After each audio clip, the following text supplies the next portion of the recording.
سنت دا لفظ مونږ تاسو ډیر اورو د دې مطلب او معنی څه ده اوس هغه لغوي معنی او پاغي کې وضاحت خبره بیا وګديږي اصطلاحي معنی کم تعریف چې فقهاو کړي مختلف ټول زنه شم کوله وخت مختصر دی لنډه دا چې سنت ویل شي طریق او لارې ته لغتن اصطلاح کې فقهای کرام سنت هر هغه عمل یا هغه قول یا هغه تقریر د نبی کریم صلی الله علیه وسلم مبارک تا یا فقهای کرام دا فرمای هغه عمل چې نبی علیہ السلام مبارک په جون کې ټول عمر کړي چرته کله کله پر خودلې وي قصدن دغه عمل سنت دی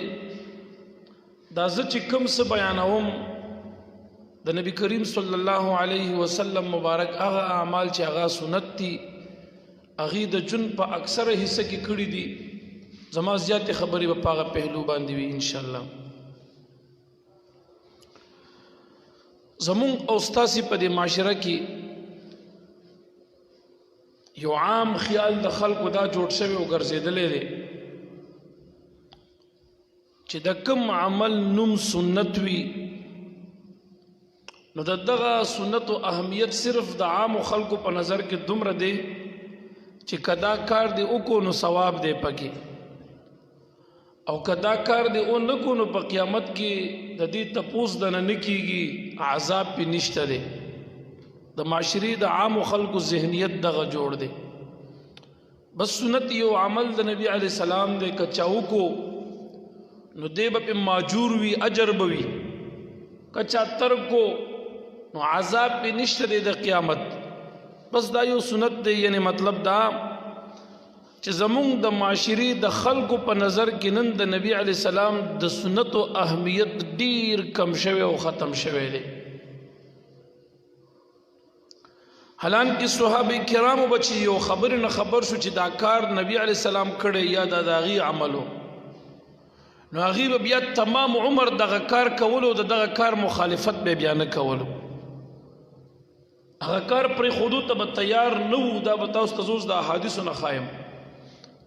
بیا باغیم دغه عمل را ټینګولو په دغه عمل باندې به تمسک کولو صحابه قدردان او غي د نبی علی السلام د سنتو هغه قدر عزت او منزلت په جندلو نن زمون خلک د دین لری شو د دین او د سنت او د قران او د حدیث قدر مون سره نشتا مون خو سنت ته ټال مټول ورکو مړه وسکه کړي دي او کنه به کړي نه به دي کړي څه پروا خو نه کوي څه فرض او واجب خو نه دي مولیانم په دې مرز کې پریوتل که ورته وي چې استاد جی مولانا صاحب دا پټکي یا دا فلاني عمل ولې نه کینوي دا څه فرض او واجب خو نه دی کنه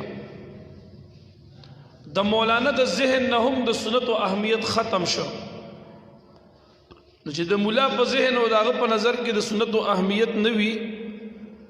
د عوامو په ذهن کې به د سنت او اهمیت د کم زینه راشي